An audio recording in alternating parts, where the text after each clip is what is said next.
ॐ पूर्णमदः पूर्णमिदं पूर्णात् पूर्णमुदच्यते पूर्णस्य पूर्णमादाय पूर्णमेवावशिष्यते। ॐ शान्ति शान्ति शान्तिः।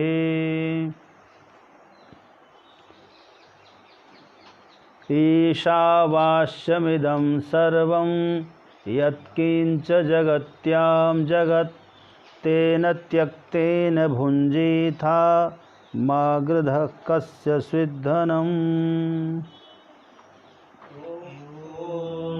ईशावास्यमिदं सर्वं यत्किञ्च जगत्यां जगत् तेन त्यक्तेन भुञ्जीथा मा गृधः कस्य स्विद्धनम्।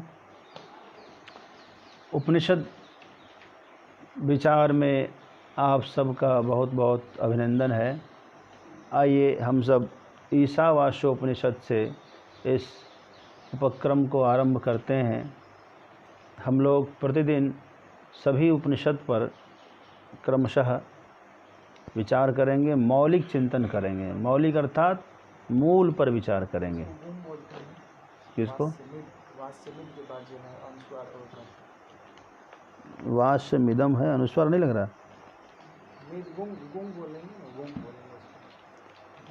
अनुनासिक को गुंग कहा जाता है, और वो भी कहाँ कहाँ होता है ये वैदिक जब पढ़ेंगे आप।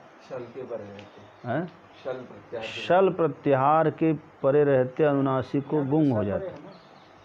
हाँ, हम क्यों बोलेंगे? जो वेद उच्चारण करते हैं वो बोलेंगे। हम तो अनुनासिक बोल सकते हैं ना। ठीक है, वेद पाठ जब करेंगे, वेद पाठ की रीति से करेंगे तो फिर उस रीति से करेंगे। हम क्या कर रहे हैं? हम तो इसको अर्थ पर विचार कर रहे हैं। अनुनासिक का उच्चारण अनुनासिक भी कर सकते हैं। ठीक है, यह जो पंकज है या उनसे आप पढ़ो, वो तुमको वैदिक उच्चारण सिखाएंगे कैसे इसका वैदिक उच्चारण होता है।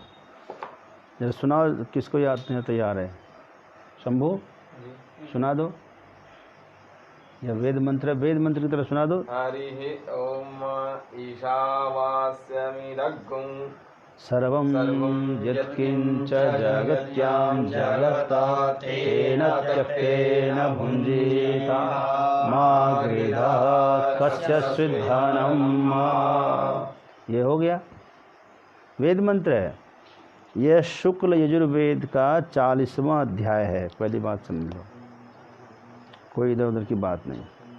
शुक्ल यजुर्वेद का यह 40वां अध्याय है।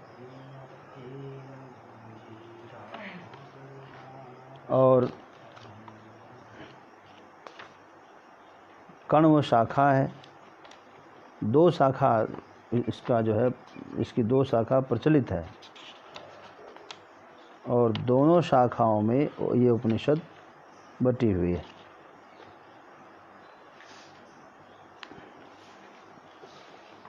अच्छा, यह जो उपनिषद है इसके प्रति बहुत सारे विचारों का, बहुत से विद्वानों का विचार अपना अपना हुआ है।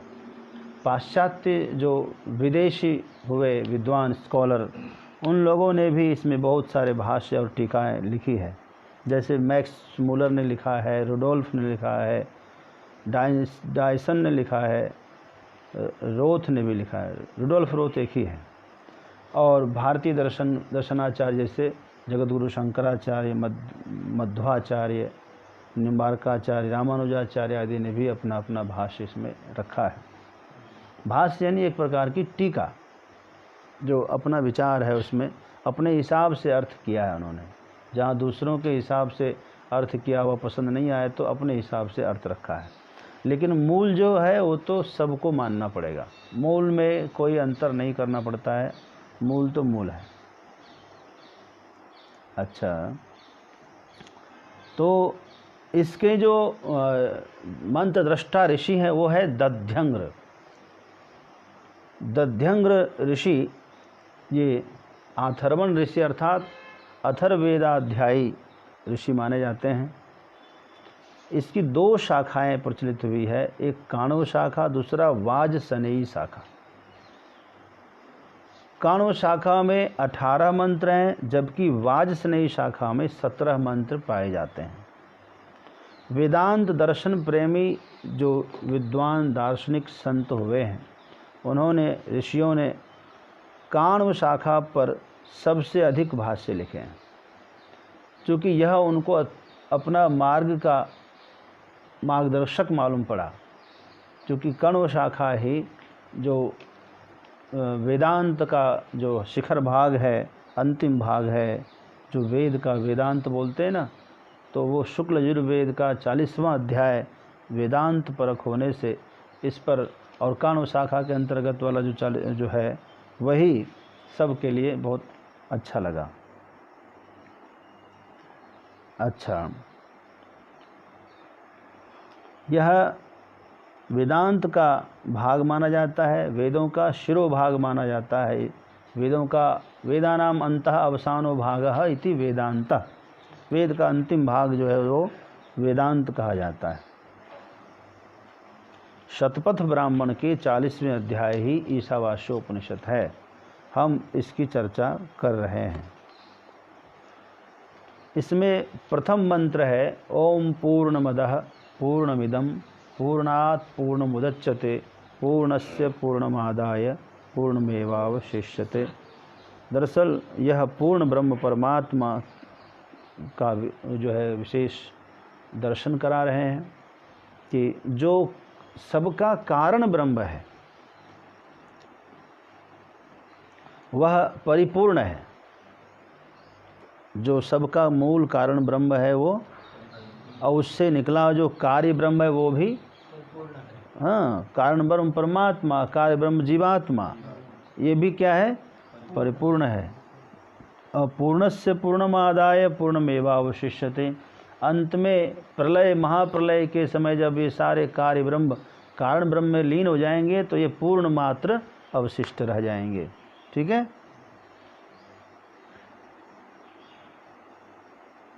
वह जो परब्रह्म परमात्मा है वह परिपूर्ण है। और यह जो सोपाधिक कार्य ब्रह्म है, पहले पूर्णमदः और पूर्णमिदं, इदं मतलब सोपाधिक ब्रह्म, कार्य ब्रह्म है जीवात्मा, यह भी परिपूर्ण है। और पूर्णमदः, अधः मतलब वह, अधः वह जो परिपूर्ण ब्रह्म है वह परिपूर्ण है पहले से, कारण ब्रह्म, उसमें कोई उपाधियाँ नहीं है। और यह कार्य ब्रह्म भी परिपूर्ण है। पूर्णात् पूर्णमुदच्यते, चूँकि पूर्ण से ही पूर्ण आविर्भूत हुआ है। ठीक है। और तत्व साक्षात्कार के समय अथवा प्रलय काल के समय, तत्व साक्षात्कार हो जाने के बाद भी जीवात्मा नहीं रह जाता, जीव ब्रह्म समाप्त, केवल पूर्ण ब्रह्म परमात्मा ही रह जाता है। भक्त भगवान में लीन हो जाए तो फिर भक्त का स्वतंत्र कोई उनका दर्शन, खुद उनको सत्ता उनकी नहीं होती है। अच्छा, तो वह तत्व साक्षात्कार के बाद पूर्ण ब्रह्म परमात्मा ही अवशेष रहते हैं। अथवा महाप्रलय में भी जब सारे कार्य ब्रह्म उस परब्रह्म परमात्मा में लीन रहते हैं महाप्रलय काल में, तब भी वह पूर्ण मात्र ही अवशिष्ट रहता है।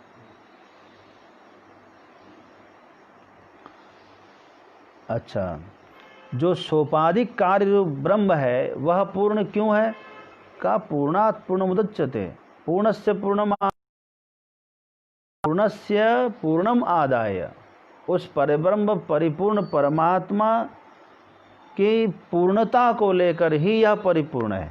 उनकी शक्ति से ही यह परिपूर्ण है। उनका अंश होने से, शाश्वत उनका स्वरूप होने से, उनकी शक्ति से यह शक्ति संपन्न है।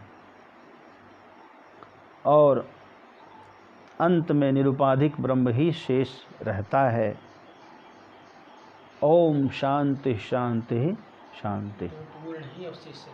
हाँ, पूर्णम एवं अवशिष्यते। हाँ, जब यह जीवात्मा परमात्मा में लीन होगा तो कौन बचेगा? परमात्मा ही बचेगा। यह सृष्टि ब्रह्म से निकली है, सृष्टि जब समाप्त हो जाएगी तो क्या बचेगा? महाप्रलय के बाद भी परमात्मा ही अवशिष्ट रहेंगे।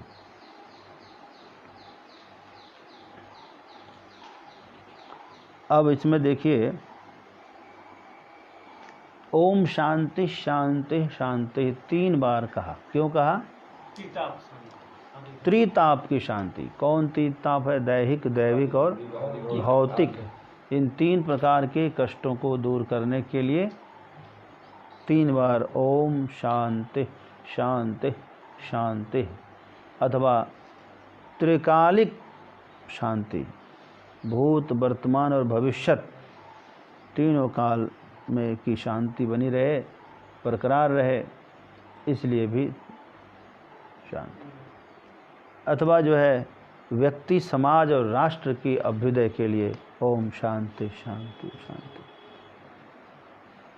क्योंकि राष्ट्र का अभ्युदय भी बहुत आवश्यक है।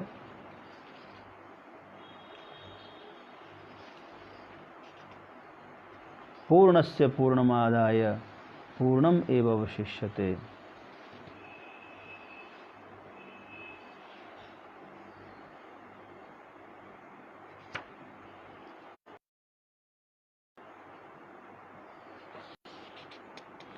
जो फिर से एक बार संक्षेप में यदि इस श्लोक का अर्थ समझना चाहें तो इस प्रकार है कि परिब्रह्म परमात्मा परिपूर्ण है।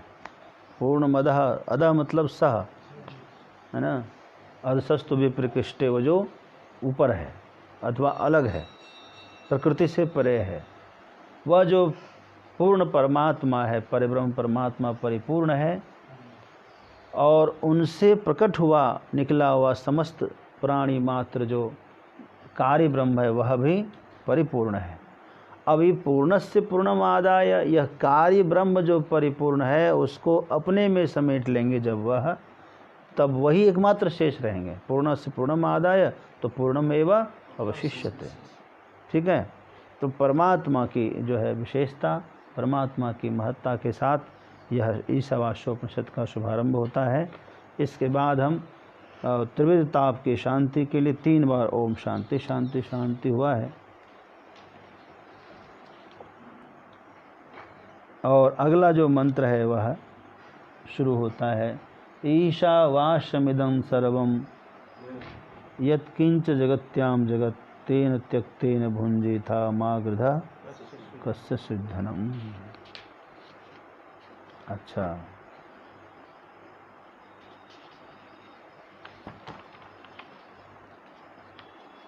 कहाँ गया? हाँ, ईशा, ईशा का क्या अर्थ है? इष्टे इति ईशा, है ना। भगवान शंकराचार्य ने लिखा है इष्टे अर्थात शासन करने वाले को। हाँ, ईशा, इष्टे इति ईट तेन ईशा, तो अर्थात जो शासन करने वाला।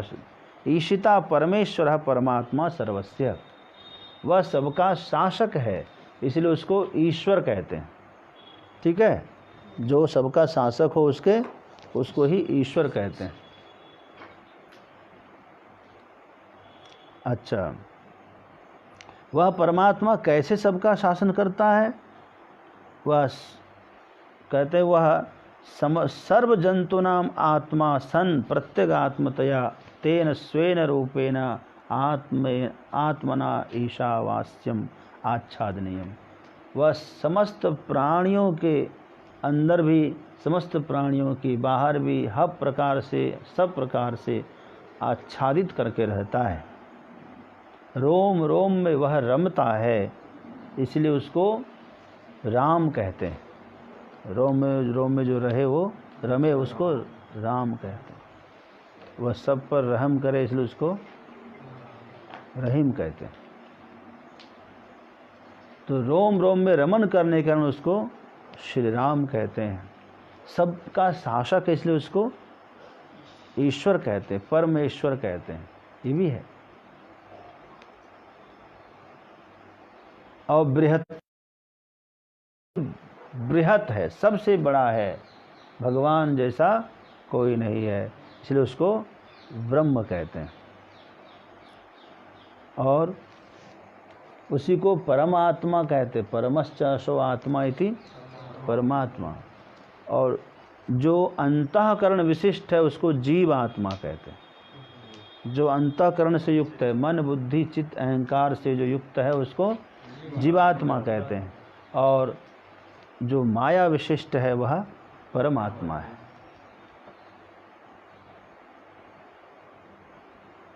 तो ईशावास्यमिदं सर्व यत् किंच जगत्य ईशा आस्यम, ईशावास्यम, वास्यम मतलब आच्छादितम, आच्छादनीयम। उन्होंने क्या करे, सबको आच्छादित करके रखा है। यद जो कुछ भी जगत्याम जगत, जो कुछ जगती में है उन सब को आच्छादित किया है। तेन त्यक्तेन भुंजिता, इसीलिए क्या करना चाहिए, परब्रह्म से ही सब आच्छादनीय है ना। इस प्रकार सर्वत्र ब्रह्म दृष्टि से मिथ्या जो नाम रूपात्मक जगत है उसका त्याग होगा कि भाई कुछ है ही नहीं, ब्रह्म के अलावा कुछ भी नहीं है। इसीलिए कहा कि ईसा वास्यम इदम सर्वम, वास्यम मतलब आच्छादनीयम, सब कुछ उसके द्वारा आच्छादनीय है। तो फिर क्या करें, बोले फिर किसी में भी कामना और आसक्ति नहीं रखिए। कामना आसक्ति का त्याग करेंगे तो समस्त का त्याग संभव है। तेन त्यक्तेन भुंजिता, अर्थात त्याग भाव से ही, उसी त्याग भाव से अपना जो है पालन करें, स्वयं का पालन करें। भुज पालन अभ्यवार धातु है ना, भुज पालन अर्थ में, भुंजी था मतलब पालन करे, किसका, अपना पालन करे त्याग भाव से। नहीं, ऐसा नहीं कि जो मिले सब अकेले सब खा ले, नज़र बचा करके सबका अकेले मार दें, ऐसा नहीं। त्याग भाव से सबका अंश निकाल के फिर थोड़ा सा पाए, त्याग भाव से। जब अपनी थाली सामने आए तो प्रभु को भी याद कर लें, प्रभु आप भी इसको भोग लगाइए, प्रसाद बनाइए, मनी मन कह के फिर उसको हम फिर प्रसाद पाते हैं त्याग भाव से। थोड़ा गौग्रास निकाल दिया, थोड़ा प्राणी अतिथि के लिए अभ्यागत के लिए निकाल दिया, है ना। तो अपने अपने जो अन्न है, जो माताएं भोजन बनाती है, थोड़ा प्रतिदिन जो है अपने मापे हुए जो अन्न है, आटा है, चावल है, उसमें से एक मुट्ठी निकाल दिया, यह है त्याग भाव। निकाल दिया, जिसको आवश्यकता है उसको दे देंगे। तो त्याग भाव से जब हम ग्रहण करें, तेन त्यक्तेन भुंजिता, भुंजिता मतलब अपना शरीर का पालन करे, राष्ट्र का पालन करे, समाज का पालन करे त्याग भाव से। माँ गृध कस्य स्विद धनम,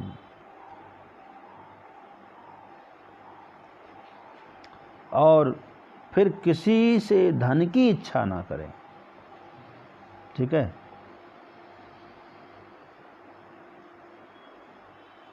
जब सब कुछ ब्रह्म ही रहा, ब्रह्म दृष्टि होने से सर्वत्र ब्रह्म दृष्टि है, तो फिर आदमी किससे धन की इच्छा भला क्यों करेगा, है ना।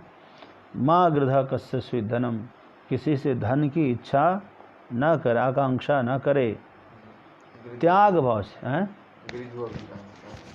गृद्ध अभिकांक्षायाम धातु है, किसी से धन की आकांक्षा न करे।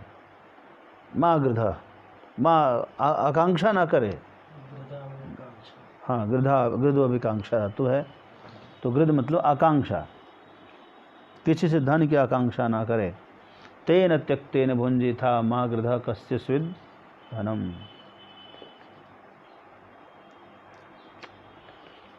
ईशावास्यमिदं सर्वम यत् किंच जगत्याम जगत, जो कुछ भी जड़ चेतनात्मक जगत संसार है वह सब ईश्वर के द्वारा आच्छादित है, आच्छादनीय है, अर्थात सब ईश्वर से ढका हुआ है, परिपूर्ण ईश्वर से ही व्याप्त है। क्या बोलेंगे, परिपूर्ण ईश्वर से ही व्याप्त है पूरा संसार। और इसीलिए कुछ भी ईश्वर के अलावा किसी का कुछ है ही नहीं। तो फिर त्याग की भावना रख के कि प्रभु त्वदीयम वस्तु गोविंद तुभ्यम एव समर्पये, यह भावना रखे, है ना। जो कुछ भी करे नारायणायेति समर्पयेत, है ना, जो कुछ भी करे वह ईश्वर को अर्पण करे, ईश्वर को। मेरा मुझ में कुछ नहीं, जो कुछ है सो तोर, तेरा तुझको सौंपते क्या लागे हैं मोर। माँ गृध कस स्विदनम, त्याग भाव से ही जो है अपना पालन करे। आइए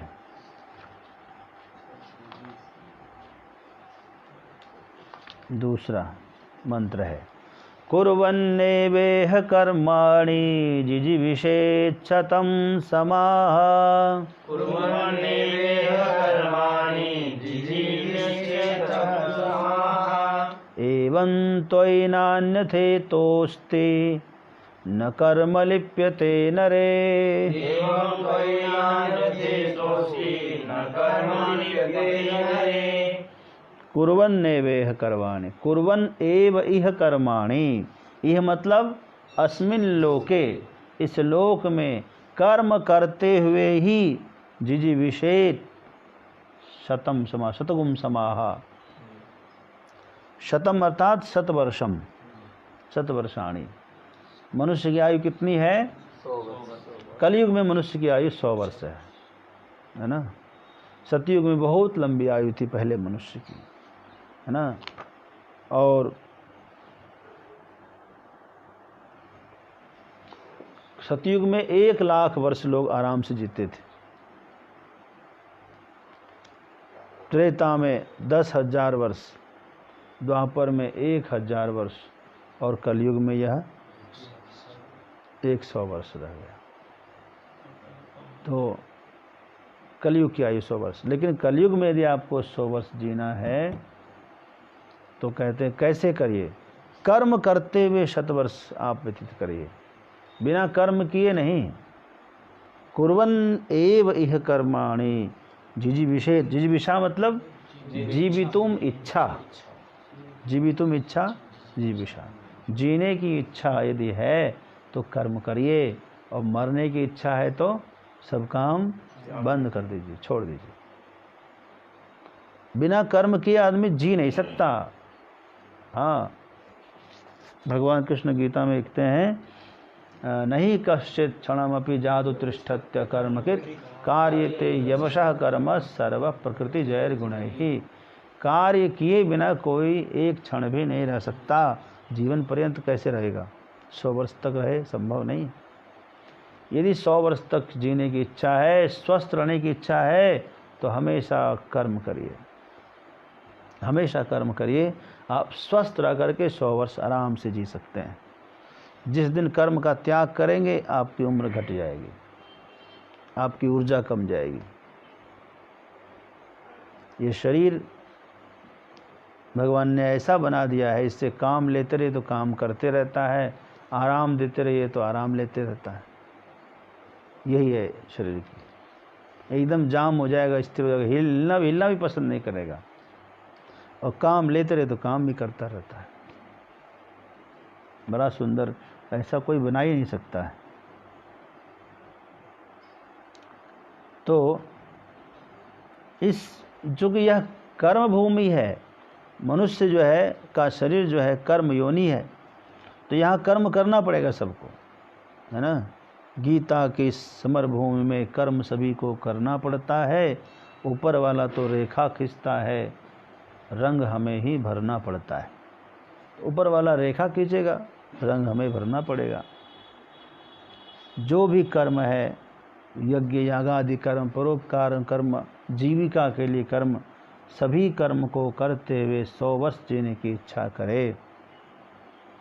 और ऐसा करने से न कर्म लिप्यते नरे, एवं तोय नान्यथे तोस्ति। यदि ऐसा करे तो मनुष्य जो है, अभिमान रखने वाले मनुष्य, है ना, तुच्छ अर्थात शास्त्र निषिद्ध कर्म में लिप्त नहीं होंगे। क्योंकि जब यह पता चलेगा कि कर्म करने से 100 वर्ष जिएंगे, ठीक है, और प्रसन्नता से रहेंगे, तो घृणित कर्म, निंदित कर्म नहीं करेंगे। इससे पाप कर्मों से अलिप्त रहने का कोई दूसरा उपाय भी नहीं है। कर्म करते रहेंगे और सत्कर्म करते रहेंगे तो ही हम 100 वर्ष तक स्वस्थ होकर रह सकते हैं। घृणित कर्म, निंदित कर्म करने पर स्वस्थ नहीं रहेंगे, अंतर मन से प्रसन्न नहीं रह पाएंगे। इसीलिए हमें अपने जीवन में जो है घृणित कर्म, निंदित कर्म नहीं करना है, अच्छे अच्छे कर्म को करना है। एवं तोयि नान्यथे तोस्ति, एवं तोयि न अन्यथा नान्यथे अतः अस्ति इति न कर्म लिप्यते नरे। इस प्रकार आदमी पाप कर्म में कभी लिप्त नहीं होगा। यह जानना है कि 100 वर्ष तक ही आयु है कलयुग में। जी, पवन चोपड़ा जी ने लिखा है 100 साल आयु है कलयुग में। कोई 120 वर्ष जी जाए तो वो अपवाद है। कौन? हाँ, काशी में इस समय भारती जी बहुत बड़े विद्वान हैं और 103 वर्ष उनको हो गया है, और अपने परम पूज्य गुरुदेव भी शतायु हो रहे हैं।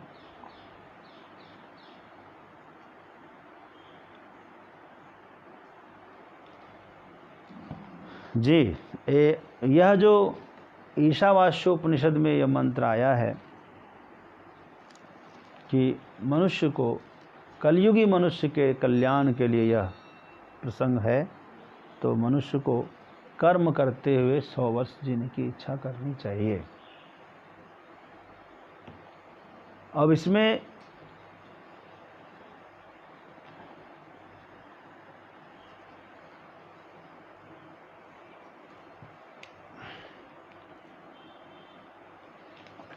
अब ये प्रश्न होता है, क्या यह सिर्फ कलयुगी के लिए, मनुष्यों के लिए उपदेश है या फिर सतयुग, त्रेता, द्वापर वालों के लिए भी उपदेश है? चूँकि इसमें स्पष्ट कहा कि 100 वर्ष जीने की आयु करे, जीने की इच्छा करे, तो 100 वर्ष का मतलब यह है 100% अपनी आयु का आप भोग कर सकते हैं। आप अपने आयु, जितने आपकी आयु है उसको 100% यदि आप जीना चाहते हैं तो आपको क्या करना पड़ेगा कि त्याग भाव से जीना पड़ेगा। तेन त्यक्तेन भुंजेन त्यागेन एकेन अमृतत्वमाशु।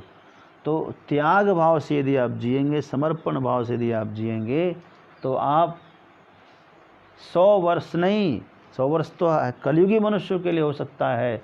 दूसरा अर्थ इसका है कि 100% आप जी लेंगे स्वस्थ होकर के।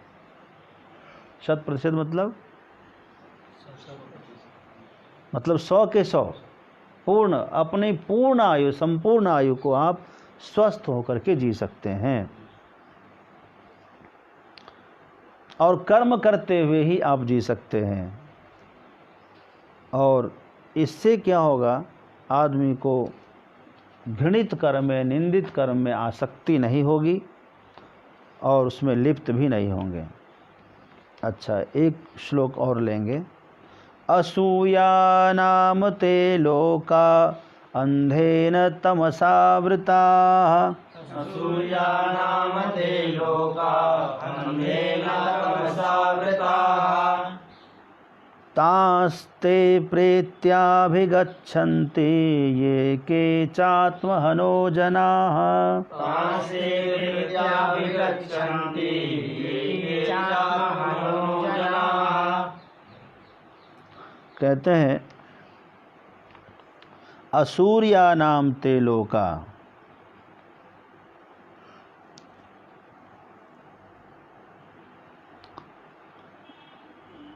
अंधेन तमसावृता।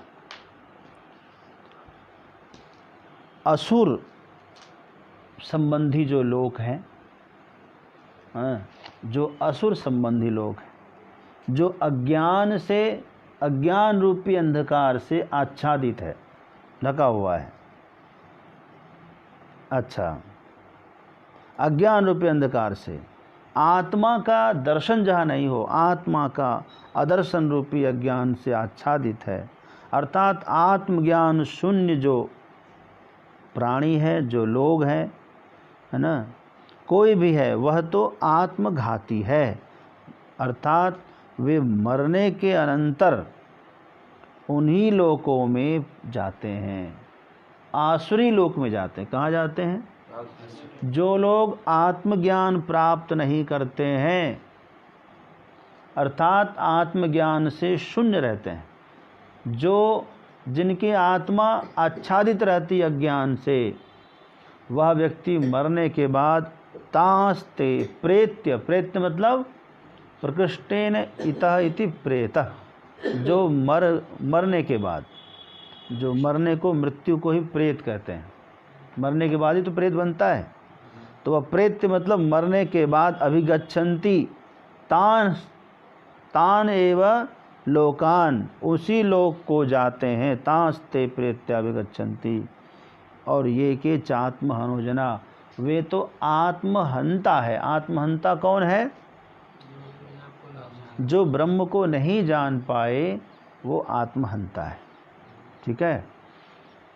जो न तरय भवसागर नर समाज अस पाए, सो कृत निंदक मंदमति आत्महन गति जाए। रामचरितमानस उत्तरकांड में मर्यादा पुरुषोत्तम प्रभु कहते हैं कि जो व्यक्ति इतना सुंदर साज समानों को प्राप्त करके, कहा कि नरतन भव बारिधि कहाँ बेरो, यह जो मानव का शरीर है ये संसार सागर में एक नौका की तरह है।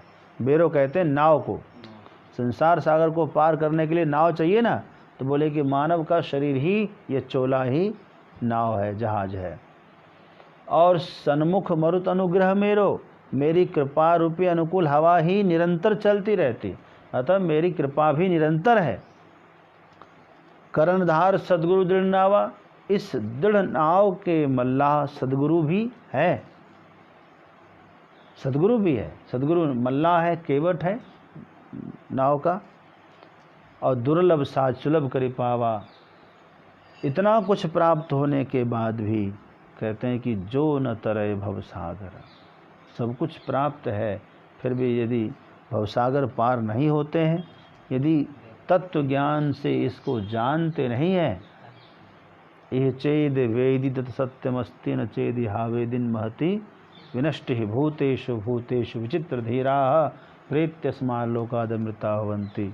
उस ब्रह्म को यदि जीते जी जान लिया तब तो बड़ा लाभ है, नहीं जाना तो बहुत बड़ी हानि है। बहुत बड़ी हानि क्या है कि तांस्ते प्रेत्याभिगच्छन्ति, उसी आसुरी लोक में जाता है। ठीक है। और जान ले तो ब्रह्मलोक जाता है, पूर्ण जान ले तो परमात्मा हो जाता है, परमात्मा में लीन हो जाता है। थोड़ा भी जान लिया तो ब्रह्मलोक पर्यंत यात्रा होती है, और बिल्कुल नहीं जानेंगे तो फिर वो प्रेत योनि, प्रेत मतलब मरने के बाद असुर योनि में जन्म लेंगे, असुर लोक में जाएंगे, जहाँ सब अज्ञानी ही अज्ञानी रहेंगे। आप यहीं पर एक समाज देख सकते हैं जो कितना अज्ञान में डूबा हुआ है। कोरोना जैसी महामारी को फैलाने का षड्यंत्र कर रहा है, थूक से फैलाओ, हैं, छू के फैलाओ, कुछ भी करके फैलाओ। इतना अज्ञान,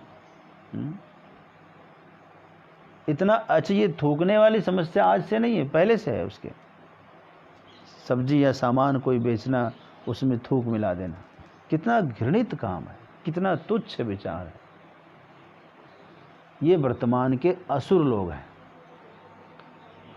और यदि सचमुच में नहीं जानेंगे तत्व को, तो फिर अगला उपक्रम उन्हीं के साथ में रहना होगा, समझो आप एक प्रकार से।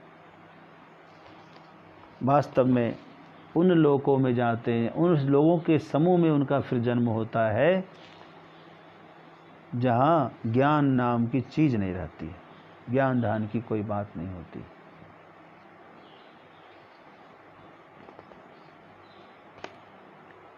तांस्ते प्रेत्याभिगच्छन्ति ये के चात्महनो जनाः। अनेजदेकं मनसो जवीयो नैन देवा आपनुवन् पूर्वमर्षत्। अनेजदेकं मनसो जवीयो नैन देवा आप्नुवन् पूर्वमर्षत्। तद्धावतोऽन्यानत्येति तिष्ठत् तस्मिन्नपो मातरिश्वा दधाति। तद्धावतोऽन्यानत्येति तिष्ठत् तस्मिन्नपो मातरिश्वा दधाति। अच्छा, कह अनेजदेकम, एज्री कंपने धातु है ना। विचलित होना, एजत मतलब विचलित होना, और अनेजत मतलब विचलित न होना। जो आत्म तत्व से, जो अपने स्वरूप से विचलित नहीं होता है, ठीक है। मनसो जवीयो न एनद देवा आपनुवन पूर्वम अमर्षत। कहते हैं कि यस्य आत्मनः हननात् अविद्वांसा संसरति तद विपर्ययेण विद्वांसो जना मुच्यन्ते तेन आत्महनः। आत्मा को जाना नहीं और संसार से चला गया तो क्या हो गया? वो उसने आत्मा की हत्या ही कर दी एक प्रकार से। यह आत्महत्या हो गई, समझिए। तत्कीदृशम आत्म तत्वमिति उच्यते। वह आत्म तत्व क्या है? वह आत्म तत्व है क्या जिसके लिए आप कह रहे हैं कि जिसको जाने बिना यदि चला गया तो वो आत्महत्या के समान है? अर्थात जानना इतना आवश्यक है, तो बता दीजिए कि वो क्या है आखिर।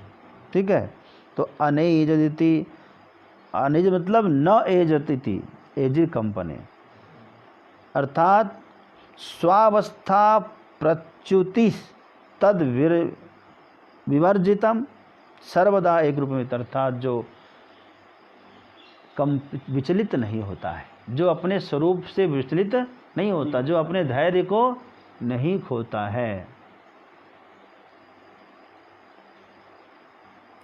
अपने स्वरूप में प्रतिष्ठित रहता है, एक रूप रहता है। मनसः संकल्पादि लक्षणा जवीयो अर्थात जववत्तरम।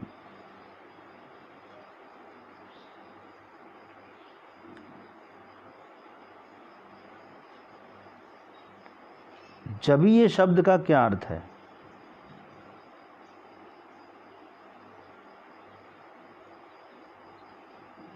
जवत्तरम अर्थात वेगवत्तरम, है ना, वेगवत। गच्छति इति जव, जुगतो जवति, वेगवत। जववत मतलब अत्यंत वेग से जाने को, जवनो गृहीता, है ना, आया है ना, अपाणिपादो जवनो गृहीता पश्यत्य चक्षु शृणोत्यकर्णः सवेत्य वेद्यम न स तस्य वेद्या। हाँ, सतम, फिर से बोलिए। अपाणिपादो जवनो गृहीता पश्यत्य चक्षु शृणोत्यकर्णः सवेत्ति वेद्यम न च तस्यास्ति वेद्या।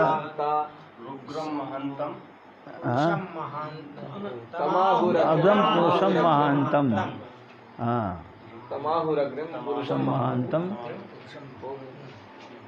वह जो है सबसे महान है।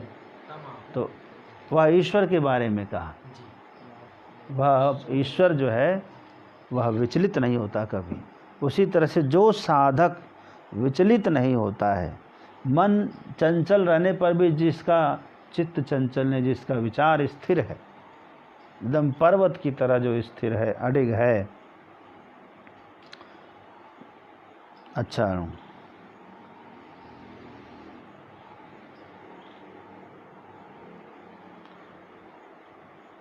नय तद्देवा आपनुवन पूर्वमर्षत, वह स्थिर होता हुआ भी है ना गतिशील को भी अतिक्रमण कर जाता है। मन से भी तीव्र गति वाला तो है परंतु वह स्थिर रहता है। इस आत्म तत्व को इंद्रियां नहीं प्राप्त कर सकती, क्योंकि यह उन सब से आगे गया हुआ प्रतीत होता है। वह स्थिर होता हुआ भी स्थिर है, लेकिन वह सबसे आगे जाएगा, वह आगे जाएगा।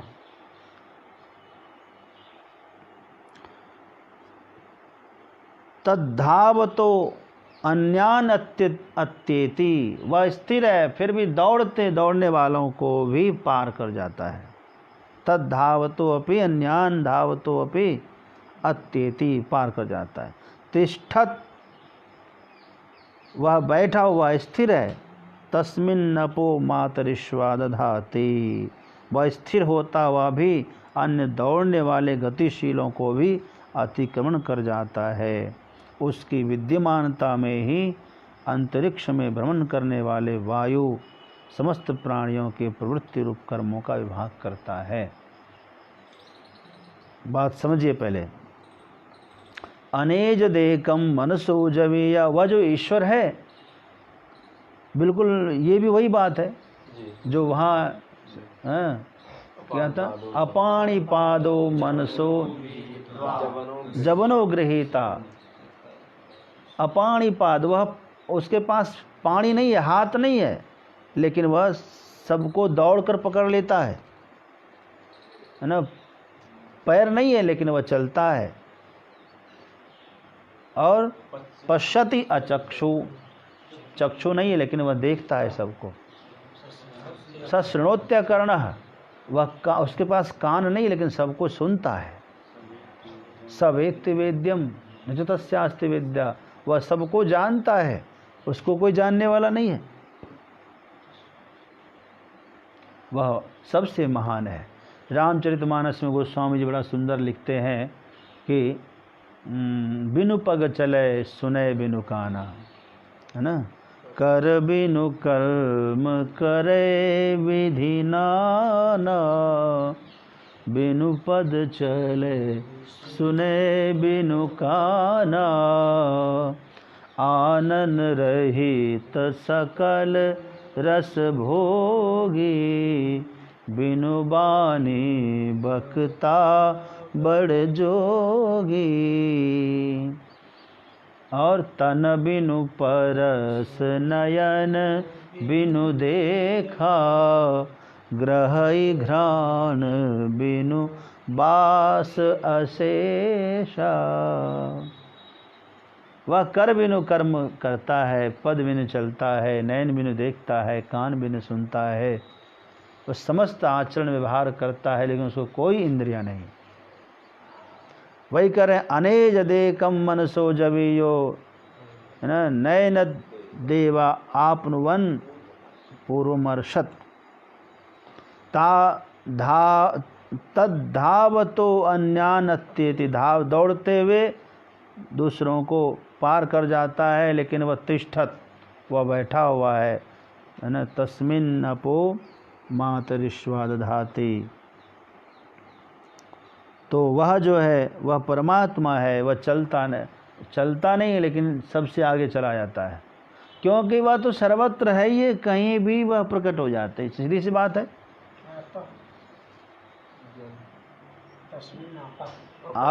जल मातरिश्वा, मातरिश्वा किसे कहते हैं? मातरिश्वा वायु को कहते हैं।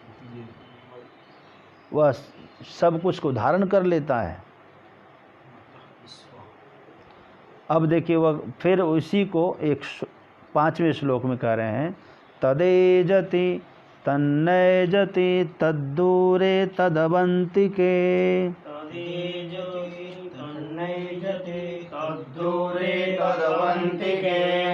तदंतरस्य सर्वस्य तदु सर्वस्य बाह्यतः,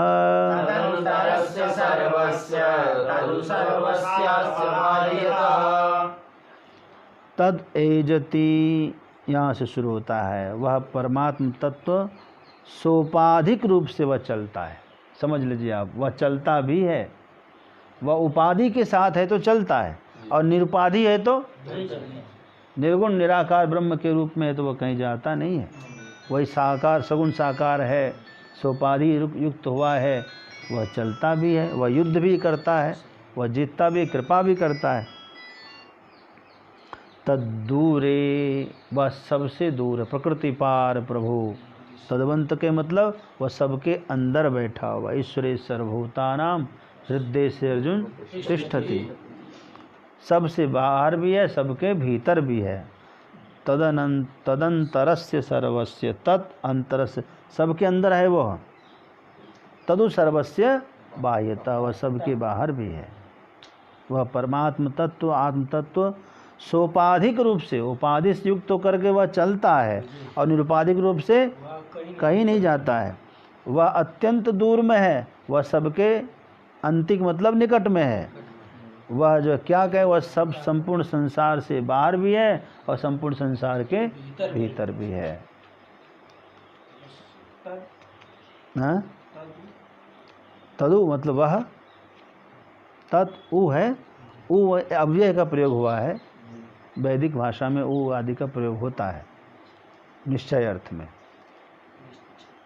निश्चय ही वह सबके भीतर बैठा है, सबके, है ना, भीतर, सबके बाहर वह समाया हुआ है। उस परमात्मा से हर जर्रा जो है चमकता है। तो आज हम 5 ही श्लोक करते हैं, वो इसलिए क्योंकि शुरुआत है, अल्पतर होना चाहिए और अच्छी शुरुआत होनी चाहिए। ये समझिए, इन 5 श्लोकों में आपने क्या जाना? यह जाना कि ईश्वर से सब कुछ पहले व्याप्त है। आच्छादित मतलब व्याप्त है। परम परमात्मा ही परिपूर्ण है और उससे निकला हुआ जीवात्मा भी परिपूर्ण है। जब तत्व साक्षात्कार होगा तो ये जीवात्मा परमात्मा में लीन हो जाएगा, तो भी परिपूर्ण परमात्मा ही अवशिष्ट बचेगा। यही अर्थ है। पूर्णमदः पूर्णमिदं पूर्णात् पूर्णमुदच्यते पूर्णस्य पूर्णमादाय पूर्णमेवावशिष्यते। दूसरा मंत्र वा ईशावास्यमिदं सर्वं यत्किंच जगत्यां जगत् तेन तत्तेन भुंजीतां मादद।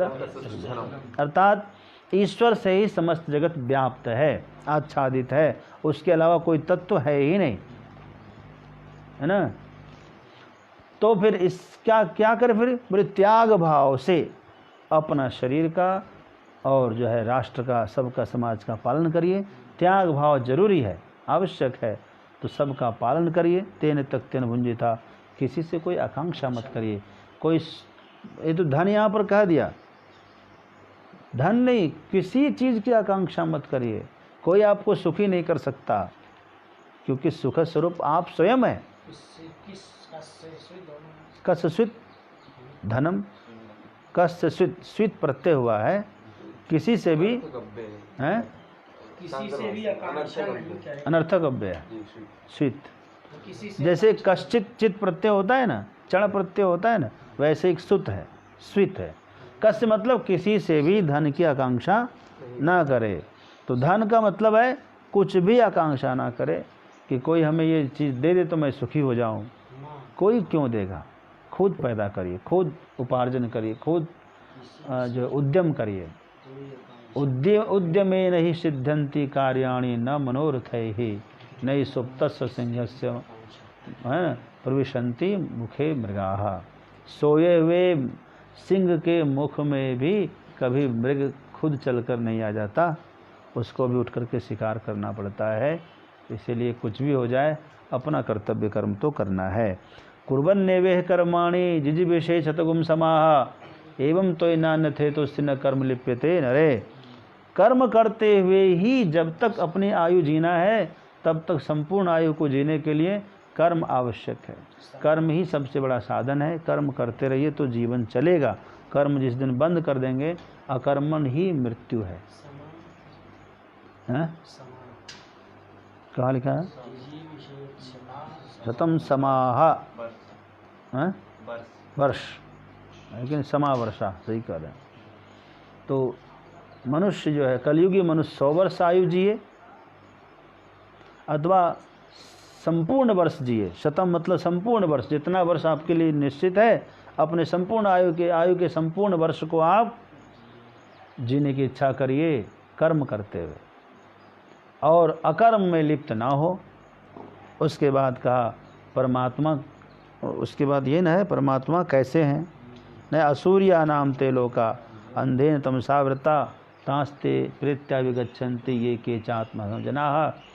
जो आत्म तत्व को नहीं जानते हैं वे लोग फिर वही आसुरी लोक में जाते हैं, जहाँ अज्ञान से आच्छादित होता है।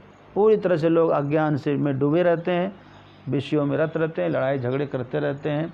एक प्रकार के पशु तुल्य मानव के बीच में उनको जाना होता है, जो जीते जी ब्रह्म को नहीं जानता है।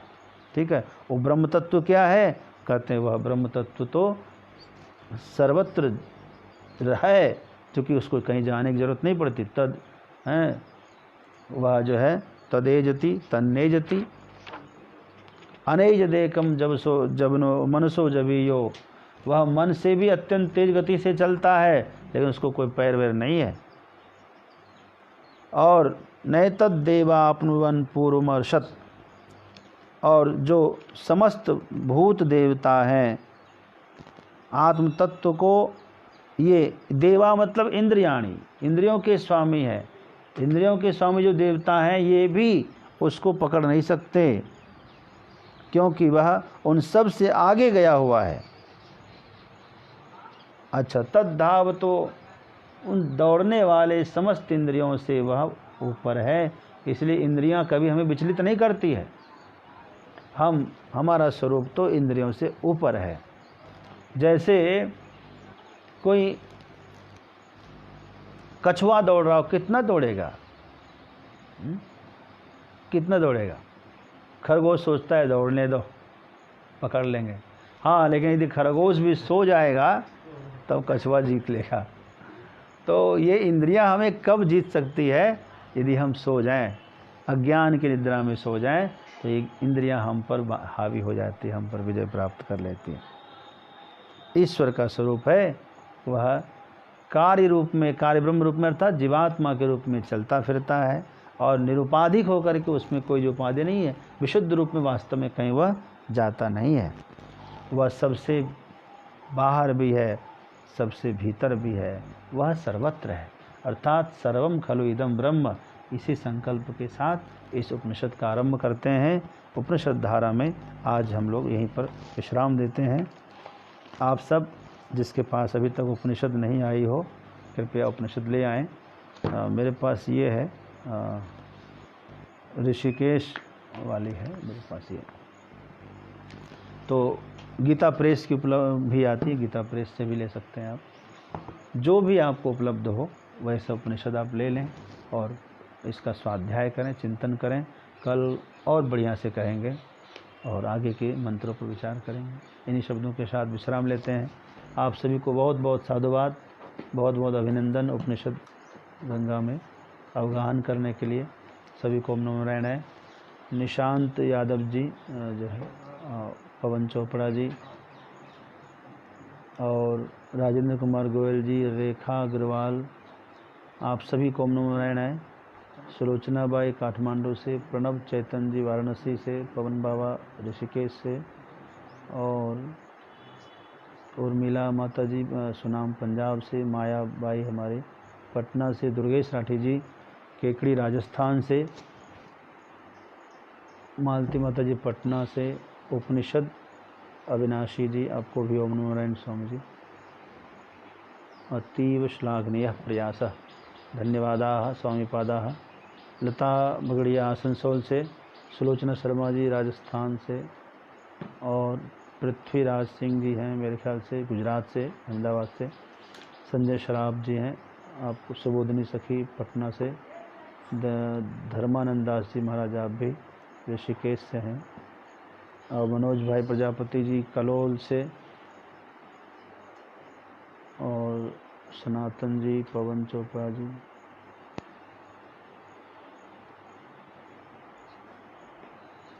जी, शतम समाह का दोनों अर्थ है, और फिर कल इस पर जरा और अच्छा प्रकाश करेंगे हम। थोड़ा मैं देख लूँगा, प्रश्न पर ही आदमी विचार करता है। और नंदन पूर्णिया जी आपको नमो नारायण, जय गुरुदेव। और रोशन साहू जी पश्चिम बंगाल से, जगदीश सिंह चावड़ा गांधीनगर से, मंजू अग्रवाल मंजूभाई पटना से हैं, और नितेश नारायण दुबे जी को भी नमो नारायण। मंजू शर्मा जी हैदराबाद से। इस प्रकार जो है स्वामी संतोष मुनि शास्त्री जी, स्वामी जी को नमो नारायण। और रमेश कुमार जी समस्तीपुर से, आपको भी सबको नमो नारायण है। मैं विश्राम लेता हूँ, कल फिर हम लोग ठीक 7:30 बजे उपस्थित होंगे। तब तक के लिए विदा लेते हैं। ओम नमो नारायण।